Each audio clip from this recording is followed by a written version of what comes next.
Sa mga salita ng walang kamatayang Freddie Mercury, isa na namang natapos. Sa kaloob-looban ng Russia, may nakamamatay na tumatama sa mga general. Unti-unti silang nababawasan, kaya nagkakagulo ang mataas na pamunuan ng militar. Walang magawa ang Russia. Natatakot si Putin na siya ang sumunod, kaya nagtatago siya sa mga bunker sa mga huling taon ng buhay niya. Walang magbabago anuman ang gawin. Patay na ang hari ng bala ng Russia. At ang pinakakatawa-tawang bagay dito ay maaring ang kayabangan ng isang taong mas malapit pa sa general na yon kaysa kanino man ang dahilan kung bakit nangyari ito. Noong Hunyo 9, lumabas ang balita ng panibagong pambobomba ng sasakyan sa Russia. Malabo ang unang ulat. Ang alam lang natin, may isang BMW XX3 na nasunog sa residential district na tinitirhan ng mga general ng militar ng Rusya. Ang district na yon ay suburb ng Moscow na Balashika at narinig ng mga residente ang pagsabog at nakita ang apoy bandang 5:30 am. May ilan na nagising sa gulat habang ang iba ay napanood ang pagyanig ng bintana habang kumakain ng cereal. Isang malas na tao ang natupok sa apoy at di na makakaperwisyo sa Ukraine. Sinubukan ng Russia na panatilihing tahimik ang pagsabog kahit na kinumpirma ng mga autoridad ng Russia na nangyari nga ang pagsabog. Hindi nila sinasabi kung sino ang target nito. Nagbunsod ito ng spekulasyon. Ayon sa Kyiv Post, ilang Russian Telegram channels ang nagsabing car bomb ang pumatay kay Alexander Maximtsev, isang mataas na opisyal ng Aerospace Forces ng Russia. Poetic justice sana yon para sa Ukraine. Anumang pag-atake laban sa mga puwersang responsabale sa pambobomba sa Ukraine gamit ang 8,100 at 50 drones at 211 missiles noong Mayo lamang ay isang mensahe kay Putin na gagantihan ng Russia para sa mga pag-atake nito sa mga sibilyan ng Ukraine. Pero hindi si Maximtsev ang target. May mas malaking target na gustong pabagsakin ng Ukraine. Matapos ang ilang oras ng spekulasyon, isa ang medusa sa unang nagbalita nito. Hindi si Maximtsev ang target. Si Dmytro Davidov talaga ang napatay sa car bomb sa Balashika. Maraming outlet at sitagapayo ng Ministry ng Depensa ng Ukraine na si Serhiy Stenenko ang nagkumpirma ng pangalan. Kaya alam natin na mas mataas pa sa senior opisyal ang target ng mga assassin. Pinatay nila ang isa sa pinakamahalagang general ng Russia.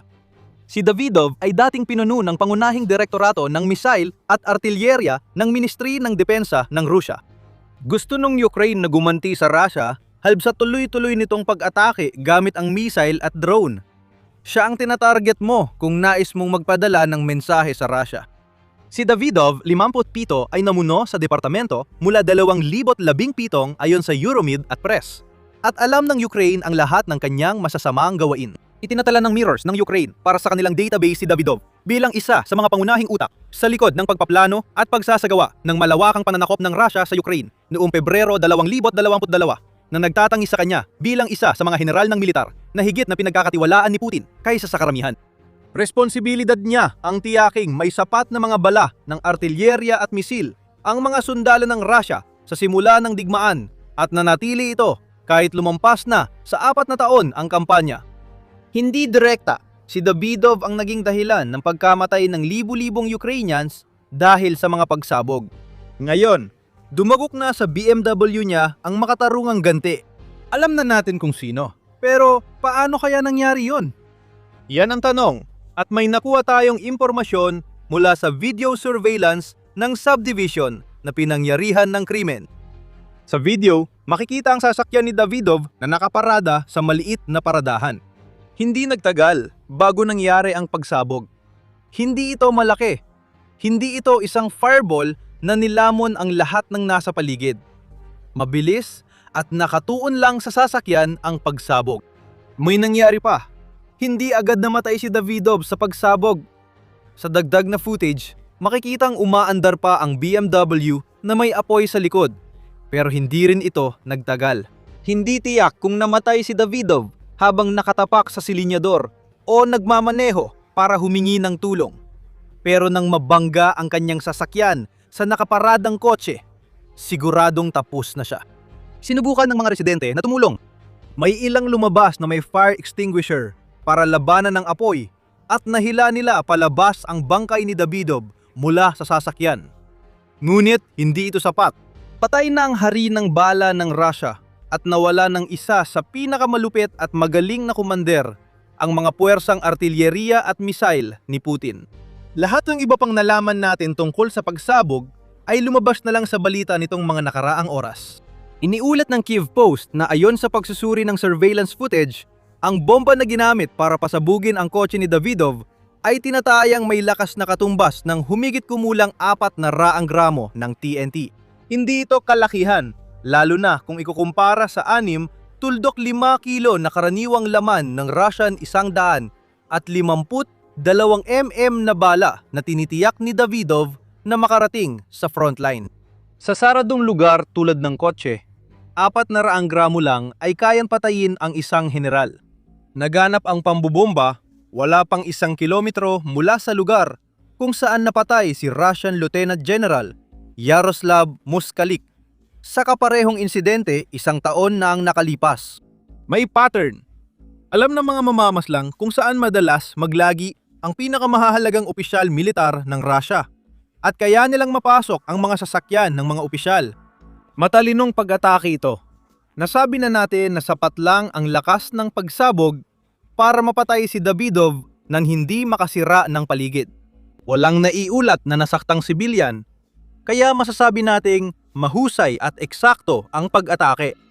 Ibig sabihin din nito na hindi rin ito basta nagkataon o sinunggaban lang ang pagkakataon. Si Davidov ay malamang na minanmanan marahil ng ilang araw habang inaalam ng mga salarin ang kanyang araw-araw na gawain at tinutukoy kung kailan ang pinakamainam na oras para sila umatake. Ang bomba sa sasakyan ay pinasabog sa tamang oras at lugar para masiguro na si Davidov lang ang masasawi. May malaking twist. May tumulong sa mga salarin, isang taong di inaasahan ni Davidov na magtataksil. Sarili niyang anak. Ang tanging ginhawa ni Davidov kung nabuhay siya ay na hindi sinasadya ang pagtataksil. Sa panayam sa The Sun, sinabi ng security specialist Will Geddes na maaring nag-post ng larawan sa social media ang anak ni Davidov na maaring nakatulong sa mga salarin. Ang binatang military cadet sa Russian Army ay tila nag-post ng larawan sa social media na ipinapakita ang sasakyang inatasan kay Davidov at ang registration number nito. Wala na silang mahihiling pang mas mainam na impormasyon ang mga salarin. Alam nila kung anong sasakyan ang tatamaan dahil sa kayabangan ng binatang nagmamayabang ng magarang sasakyan sa mga kaibigan. Ngayon, sinabi ni Geras na hindi pa kumpirmado ang mga claim na ito. Pero kung totoo, makikita ang malaking kakulangan sa seguridad ng Russia. Alam ng Russia na target ang kanilang mga general. Marami na sa kanila ang namatay sa mga katulad na pag-atake nitong mga nakaraang taon para patunayan iyon, gaya ng malalaman mo rin. Para sa anak ng mataas na militar na opisyal, na maging ignorante sa pangangailangang huwag ilagay sa social media ang anumang makapagkakakilanlang detalye ng sasakyang nakatalaga sa kanyang ama, kitang-kita ang malaking kabiguan ng Russia sa pagprotekta sa sarili nilang tao. Makikita ito ni Putin at matatakot siya sa ibig sabihin. Kung ang mga general niya ay hindi sinasadyang tinatraidor ng sarili nilang pamilya, kailangan niyang higpitan ang seguridad niya hanggang sa mabaliw. Habang pinapalakas ni Putin ang seguridad niya, mapapansin din niyang si Davidov ang ika-4 na Lieutenant General na napatay mula nang magsimula ang digmaan. Nabanggit na natin si Moskalik, Deputy Chief ng General Staff ng Pangunahing Operational Directorate ng Russian Armed Forces. Namatay siya sa kaparehong pambobomba.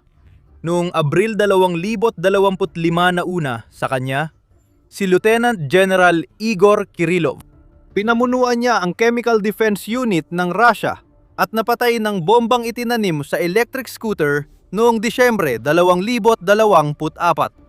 1 taon matapos ang unang asasinasyon, napatay si Lieutenant General Fainil Savarov ng car bomb sa ilalim ng kanyang Kia Sorento sa Timog, Moscow. Siyang namuno sa operational training ng General Staff.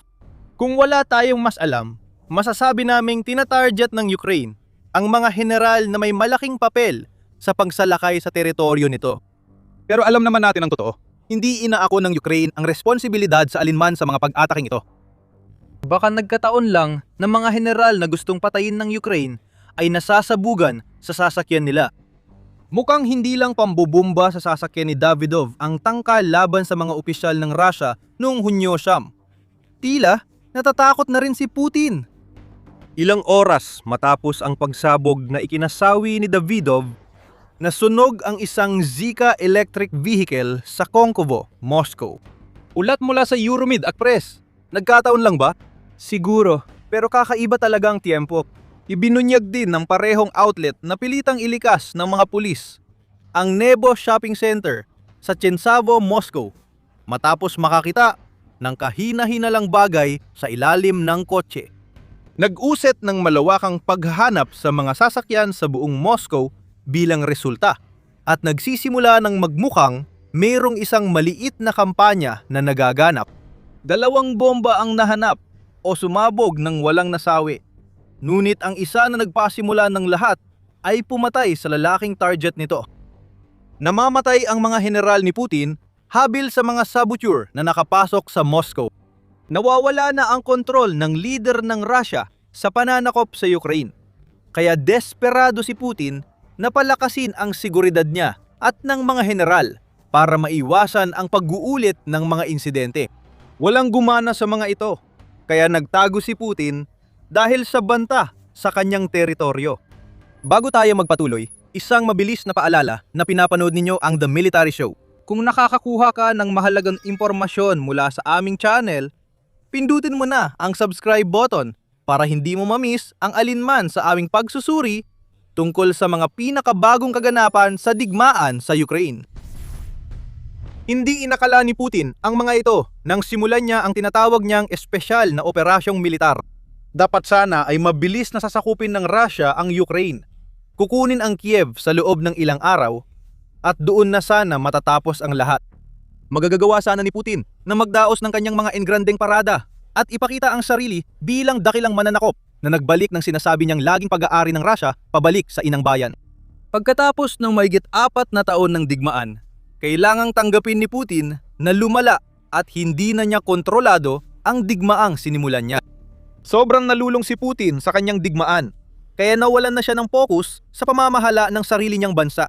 Ipinapatigil ang mobile internet at tinatarget ang social media dahil nawalan ng kontrol si Putin at nilamon ng paranoia. Tama lang na matakot siya. Habang sunod-sunod na namamatay ang mga general niya, ginagawa ni Putin ang lahat para protektahan ang sarili. Kaya may internet shutdowns at kontrol sa lahat. Walang pakialam si Putin. Kahit napapalibutan siya ng pagkadismaya at galit, pati mga elite sa Russia na nadismaya sa mga pangako niyang hindi natupad. Kung tutuusin, lalo lang nitong pinaparanoid si Putin. Dahil dito, gumagawa siya ng desisyong pangseguridad na lalo pang pumipigil sa kakayahan niyang pamunuan ang bansang dinala niya sa kawalang pag-asa. Buwan bago mamatay si Davidov, iniulat ng CNN na iniutos ni Putin ang mas mahigpit na seguridad para sa sarili at sa ilan sa kanyang pangunahing general. Kasama sa mga hakbang na yon, ang paglalagay ng mga security camera sa mga bahay ng ilan sa kanyang mga pangunahing opisyal. Hindi tiyak kung iyon ay para protektahan sila o bantayan ng intelligence service para kay Putin. Ayon sa CNN, laganap ang takot sa isang kudeta at ang mga takot na yon kasabay ng sunod-sunod na asasinasyon sa buong Russia ay nagdulot kay Putin na lalo pang malugmok sa sarili niyang paranoia. Bawal nang gumamit ng pampublikong transportasyon ang mga kusinero, litratista at bodyguard ni Putin. Ayaw ni Putin na matuklasan at masundan ang mga taong iyon sa kanyang pinagtataguan ngayong linggo. Ipinatupad ang maraming hakbang matapos ang asasinasyon kay Sabarov noong Disyembre at binawasan din ni Putin ang kanyang biyahe. Konti lang ang lugar na matatagpuan ang leader ng Russia at lahat ay mahigpit ang seguridad. Bihira na ring bumisita si Putin sa mga pasilidad militar ng Russia at wala siyang napuntahan ni isa noong 2026 ayon sa CNN noong Mayo. Klaro ang ginagawa ng leader ng Russia. Binabawasan niya ang panganib na maabot siya ng mga mamamatay tao o drone sa pamamagitan ng pag-iwas at pagtatago. Lalo na matapos mapatay ang marami niyang general. Maaring gumana yon para kay Putin, pero hindi nito gaanong natulungan si Davidov laban sa isa na namang pambobomba sa sasakyan. Bukod sa maingat na plano at di umano'y pagkakamali ng anak sa social media, may iba pang salik na posibleng nag-ambag sa pagpaslang kay Davidov. Matapos mapatay si Suratov, tinawag ni Putin ang mga pangunahing tauhan sa seguridad para talakayin ang mga susunod na hakbang.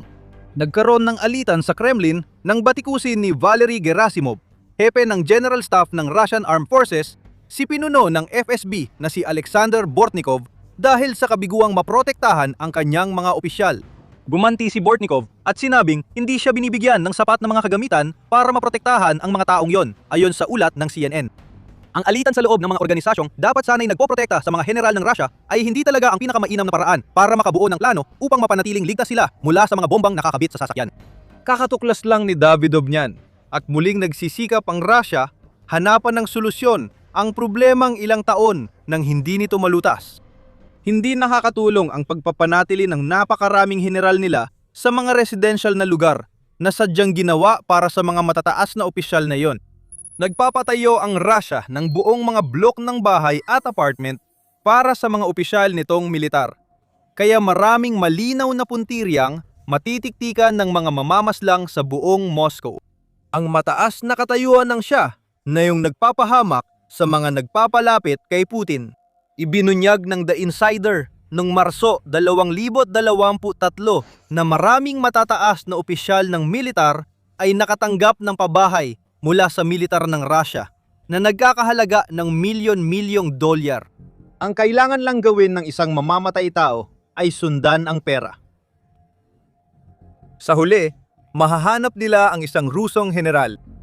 Hindi alam ni Putin na ang paggantimpala sa tiwaling general ay ginagawa rin silang puntirya habang siya ay nagtatago. Bukod pa sa mga habang sa seguridad na nabanggit na natin, ang leader ng Russia ay ginugugol na ngayon ang karamihan ng kanyang oras na nakatago sa mga bunker sa ilalim ng lupa. Ayon sa Independent, si Putin ay nagtatagal ng ilang linggo sa kanyang mga bunker at lumalabas lang kapag kailangan. Gaya ng mga okasyong nagpapakita siya ng tapang sa gitna ng pagguho ng Russia sa Ukraine at ekonomiya. Maramihang inilipat ang air defense system sa mga tirahan ni Putin, kaya hindi napapakinabangan ng mga sundalo sa harapan ang S-400 at Panzer S-1 na ngayon ay nagbabantay kay Putin. Sabi pa ng UNN, pinalakas ni Putin ang kapangyarihan ng FSO na umano'y responsabal sa maraming internet outage para protektahan siya. Ito ang realidad ng pamumuno sa Rusya. Natatakot si Putin na siya na ang target ng Ukraine, kaya nagtatago siya. Siya ang kilalang makapangyarihang tao sa politika ng Rusya, ang taong dapat sanang tagapagtanggol ng Rusya. Isang duwag lang ang nakikita natin na nagtatago sa bunker habang namamatay ang mga general niya. Kaya bumabalik tayo kay Davidov. Hindi na protektahan ng paranoia ni Putin si Davidov o ang tatlo pang lieutenant general ng Rusya na napatay sa mga bombang itinanim sa kotse at scooter. Mas nakakatakot pa para kay Putin na ang hare ng bala ng Rusya at ang kanyang mga matataas na kasamahan ay hindi lang ang mga mahalagang tauhan ng militar na namamatay sa sariling teritoryo ni Putin. Mahaba na ang listahan ng mga target. 12 na noong Disyembre 2025 at si Davidov ang ika-13 na nadagdag. Tahimik pa rin ang Ukraine tungkol dito. Maaring sila ang nasa likod ng pagpaslang kay Davidov. Tiyak na sisisihin ng Russia ang Ukraine, tulad ng ginawa nito sa mga pagpaslang sa iba pa nitong mga mataas na opisyal ng militar. Pero hindi pa kinukumpirma ng Ukraine ang anuman. Gusto nitong paratilihing nagdududa ang Russia. Kung hindi aaminin ng Ukraine na sila ang pumatay kay Davidov, hindi malalaman ni Putin ang totoong nangyari. Pinag-uusapan natin ang paranoia. Isipin mo ang iniisip ng leader ng Russia na yon. Tiyak siya na Ukraine ang pumatay sa general, pero may pagdududa pa rin siya. Kapag may usap-usapan ng kudeta o gulo sa Kremlin, laging may posibilidad, kahit maliit, na baka mas malapit kay Putin ang nag-utos ng asasinasyong ito. Baka kasabwat ng anak ni Davidov noon pa. Maaring sinadya niyang i-post ang BMW ng tatay niya sa social media para ipakita kung alin ang target. Hindi namin sinasabi na totoo ang alinman dito. Hindi rin namin sinasabi na wala ni isa dito ang totoo. Iyan ang problema ni Putin. Nangangamba siya para sa buhay niya dahil wala na siyang kasiguruhan sa paligid niya ngayon. May mga saboteur sa dilim, mamamatay tao sa paligid, at tuloy-tuloy na banta ng mga drone sa himpapawid. Kaya nananatili si Putin sa kanyang bunker, walang magawa habang pinapanood niyang isa-isa nang napapatay ang kanyang mga general. Patay na ang hari ng bala ng Russia. Simula pa lang ito ng mga problema ni Putin sa bansa. Pinatunayan ng Ukraine na kaya ng mga ahente nito na makapasok at umatake sa Moscow kung sila nga ang nasa likod ng pagpatay kay Davidov. Sa St. Petersburg, inatake ng mga drone ng Ukraine ang isang mahalagang base ng Baltic Fleet na lampas sa kanilang saklaw. Lubang na pinsala ang isang corvette at binuksan ang bagong Baltic Front. At habang lumalawak ang saklaw ng digmaan sa Ukraine, lalo namang sumisikip ang lambat sa paligid ni Putin. Alamin pa ang tungkol sa kahangahangang malayo ang pag-atake ng Ukraine laban sa base ng hukbong dagat ng Kronstadt sa pamamagitan ng panonood ng aming video. At kung nagustuhan mo ang video na ito, huwag kalimutang mag-subscribe sa The Military Show dahil magdadala pa kami ng mas marami pang balita tungkol sa mga nangyayari sa loob mismo ng Russia. At maraming salamat gaya ng dati sa panonood.